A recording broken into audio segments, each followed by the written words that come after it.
My name is Michelle Fornier, and I have a medical degree from University of Connecticut, residency, University of Utah Pediatrics, and I've worked for a number of different Planned Parenthoods for 20 years. I do advanced contraception and abortion, as well as gender hormones, and sort of looking at the whole sort of schema of gender, sex, and reproductive justice. So you've done a lot of work in this field. Could you just start by telling us? Sure. At what age can a child first begin to transition into another gender or identify themselves as a gender different from how they were born? Yeah.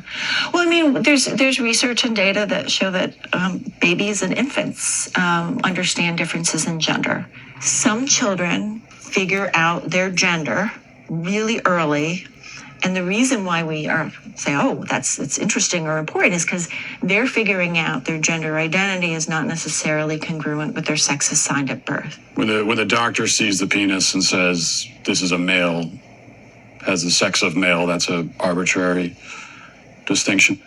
Telling that family, based on that little penis, that your child is absolutely 100% male identified, no matter what else occurs in their life, that's not correct.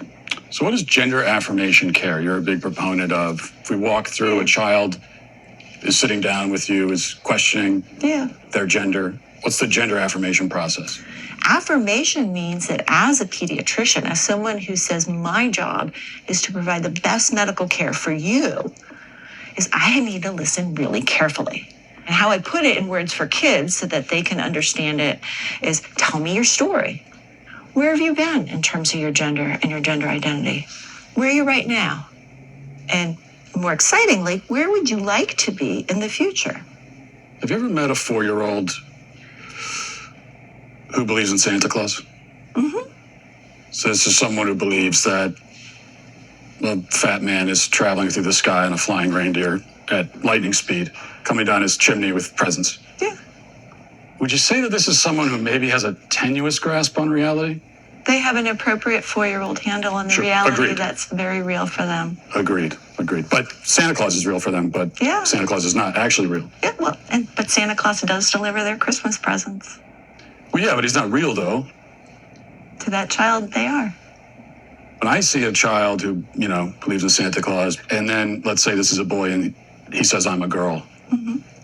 This is someone who can't distinguish between fantasy and reality. So how could you take that as a reality?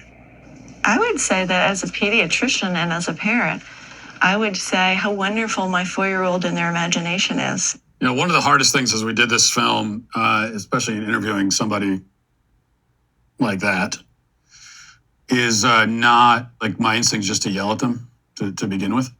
But that's not what it's kind of a short film if it's just me going around yelling at people. The objective here is to ask questions, and that's all we did through the whole film is ask questions. And what makes me male? No. Michelle wouldn't even affirm that Santa doesn't exist. So it was a pretty bewildering exchange there, but it only gets weirder from here. Let's keep watching. Male gametes. That's what makes me male. No, your sperm don't make you male. Then what does? It's a constellation. In reality, in truth, okay? Whose truth are we talking about? The same truth that says we're sitting in this room right now, you and I. No, you're not listening. If I see a chicken laying eggs and I say that's a female chicken laying eggs, did I assign female, or am I just observing a physical reality that's happening in the world? Does a chicken have gender identity? Does a chicken cry? Does a chicken commit suicide? Let's frame it, because you're trying to... Chicken has sex like any biological organism. Chicken has an assigned gender, but a chicken doesn't have a gender identity. So we assign female to chickens when they lay eggs? We assume they're female if they lay eggs. That right there will go down for me as maybe one of the most probably, and every other thing that makes it on this particular list is also happened in the film, but certainly one of the most outrageous exchanges I've ever had with anybody. And of course, see, this is what happens when you start asking questions to the proponent of gender ideology. Is they end up backing themselves into various corners, and they have to make increasingly more wild sort of claims to get themselves out of the corners that they've backed themselves into. And so when you're talking about sex, for example, like it's all on a spectrum. And sex is something that is, as she says in our conversation, she says that sex is assigned at birth. That just like the doctors are just. At what age does the medical transition begin with medication? So medical affirmation begins when the patient says they're Don't support crazy people and their fake meat. Buy from Good Ranchers instead. At what age does the medical transition begin with medication? So medical affirmation begins when the patient says they're ready for it. So that could be a kiddo who is just starting puberty and panicking because they're getting breast buds or their penis is getting bigger and busier and they're worried about all kinds of masculine changes. And that way, puberty blockers, which are completely reversible and don't have permanent effects, are wonderful because we can put that pause on puberty. Just like if you were listening to music, you put the pause on and we stop the blockers and puberty would go right back to where it was. The next note in the song just delayed that period of time. So this is a part from later in the film as we start getting into more of the specifics here about puberty blockers. And I'm not going to say myself right now a lot in response to that because you have to go watch the film. Because as I said, I'm asking questions and we don't just ask questions of people on this side. We bring in other people. So there's a little bit of a back and forth here, but we're going to get a response in the film to this claim. Has actually been used to chemically castrate. What do they do? What is their actual purpose? Let's watch that. One of the drugs used is Lupron, right? Which has actually been used to chemically castrate sex offenders. You know what?